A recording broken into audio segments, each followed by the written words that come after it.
ஏங்க வெளியில் போயிட்டு வர நேரமோ என்ன ஒரு அரை மணி நேரத்தில் வந்துடுவேன். நீங்கள் வரமத்தில் கடையிலேருந்து கொஞ்சம் காய் வாங்கிட்டுருவீங்களா? என்ன காயெல்லாம் வேணும்னு சொல்லி வாங்கிட்டு வரேன். கத்திரிக்காய், அப்புறம் வெண்டைக்காய், அடுத்தது என்னென்னா கேரட்டு, இந்த மூணு தானே வாங்கிட்டு வரணும், இல்லை வேறு எதுவும் வாங்கிட்டு வரணுமா? இப்போமே என்னதெல்லாம் வாங்கணும்னு சொல்லிடு. அப்புறமா ஊடையில் ஃபோன் அடிச்சுட்டு இருக்காத. எதுக்கு ஊடையில் ஃபோன் பண்ணக்கூடாது? எல்லாரும் என்னையே கிண்டல் பண்ணிகிட்டு இருக்காவ. யார் இப்போ கிண்டல் பண்ணா? நீ அடிக்கடி ஃபோன் பண்ணால் கிண்டல் தானே பண்ணாவ. எதுவும் வேணும்னா ஃபோன் பண்ணி தானே சொல்ல முடியும். நீ வீட்டில் தானே இருக்க. என்னென்ன பொருள் வேணுங்கிறத முன்னுக்கிட்டே தெரிஞ்சு வச்சு எழுதி வைக்க கூடாதாங்க. நீங்கள் ஒன்றையும் வாங்கிட்டு வரேன்டான். ஒரு 5 நிமிஷம் பொறுத்துடுங்க, நான் உள்ளே போய் பைய எடுத்துகிட்டு வரேன். முதல்ல என்னென்ன காய் வேணும்னு சொல்லு, அப்புறமா போய் பைய எடுத்துகிட்டு வா. இப்போ நான் எதுக்கு உங்ககிட்ட என்னென்ன காய் வாங்கணும்னு சொல்லணும்? நீ சொன்ன தானே நான் வாங்கிட்டு வர முடியும். என்ன தான் நான் இந்த காய் வாங்குங்கன்னு சொன்னாலும் நீங்கள் ஏதாவது ஒரு காய் வாங்காமல் மறந்து தான் வர போறிய. நீங்கள் ஒன்றும் போய் வாங்கண்டாம், இன்றைக்கி நானே போய் வாங்குறேன். என் ஃப்ரெண்டு மாதிரி எனக்காக வெயிட் பண்ணுவேன்னு நான் போயிட்டு வரேன். நீ பார்த்து பத்திரமா போயிட்டு வா. என்னது பார்த்து பத்திரமா போயிட்டு வரணுமா? இப்போ நீங்கள் தான் இனியே கடைக்கு கூப்பிட்டு போக போறிய. பக்கத்து தெருவில் தானே காய்கறி கடை இருக்குது, அதுக்கு நீ நடந்து போக வேண்டியது தானே. நீங்களும் உங்கள் ஊதாரி ஃப்ரெண்ட்களை மீட் பண்ண டீ கடைக்கு தானே போறிய.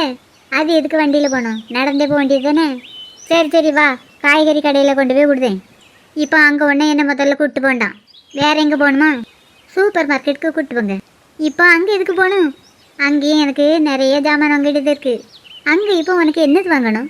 கடலை பருப்பு இல்லை, துவரம் பருப்பு இல்லை, முந்திரி பருப்பு இல்லை, அப்புறமா கொண்ட கடலையும் இல்லை.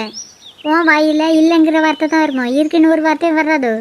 எங்கள் அம்மெல்லாம் இல்லைங்கிற வார்த்தையை சொல்லவே மாட்டாவ, இருக்குன்னு தான் சொல்லாவ. இப்போ உங்களுக்கு இருக்குன்னு தானே சொல்லணும். இப்போ நான் சொல்கிறேன் கேளுங்க. உங்கள் அம்மையை விட சூப்பராகவே இருக்குன்னு சொல்லுவேன். கடலை பருப்பு டப்பா காலியாக இருக்குது. துவரம் பருப்பு டப்பாவில் ஒரே ஒரு பருப்பு இருக்குது. எதுக்கு அந்த ஒரு பருப்பையும் விட்டுச்சா? அதையும் குழம்புக்குள்ளே தூக்கி போட வேண்டியது தானே. உள்ளே தூக்கி போட்டிருப்பேன். எங்கள் அம்மா டப்பாவெல்லாம் காலியாக வைக்கக்கூடாதுன்னு சொல்லியிருக்காவ. அப்புறம் எதுக்கு கடலை பருப்பு டப்பாயை மட்டும் காலியாக வச்ச? அதுக்கு காரணம் நீங்கள் தான். நான் என்ன பண்ணேன்? நீங்கள் தான் கோஸ் கூட்டுக்கு நிறைய கடலை பருப்பு போட சொன்னீங்க, அதான் அவ்வளோத்தையுமே போட்டேன். கொண்ட கடலை டப்பாயில் தான் நிறைய கொண்ட கடலை இருந்துச்சு, வேறு எதுக்கு வாங்கணும்? அதிலெல்லாம் வண்டு விழுந்துட்டு. வெயிலில் காய போட்டு வச்சாதான் வண்டெல்லாம் போயிருமே. எனக்கும் தெரியும், வெயிலில் காயப்பட்டா வண்டெல்லாம் ஓடி போயிடணும். காயப்படுறதுக்கு எதுக்கு வருத்தப்படுத்த? காயப்பட வேண்டியது தானே. இருந்தால் தானே காயப்பட. ஒரு டப்பா கொண்ட கடலை இருந்துச்சுல, எங்கே போச்சு? வண்டு உளுந்த கடலையெல்லாம் திங்கக்கூடாதான், அது உடம்புக்கு கெடுதலாம். அதான் கடல்நீல போட்டேன். கடல்நீல போட்டியா? அந்த கடலையோட விலை எவ்வளோ தெரியுமா? எவ்வளோ விலைங்க? 100 ரூபா. 100 ரூபா தானே? 100 ரூபா தானே. என்ன உனக்கு பைசாவோட அருமை தெரியல. சம்பாரிச்சா தானே தெரியும் உனக்கு பைசாவோட அருமெல்லாம். எனக்கும் தெரியும். என்னது தெரியும்? அருமை தெரிஞ்சிருந்தா இப்படி கழனிக்குள்ளே போடுவியா? ஆமாம், உங்ககிட்ட ஒரு விஷயம் கேட்கணும். முந்தா நாள் காரத்தை வாங்கி ஒரு டப்பாயில் போட்டு வச்சுருந்தீங்களா, அதை இப்போ எங்கே? சாப்பிடுன்னு தான் தேடி பார்த்தேன், காணையில். அதான் உங்ககிட்ட கேட்டேன்.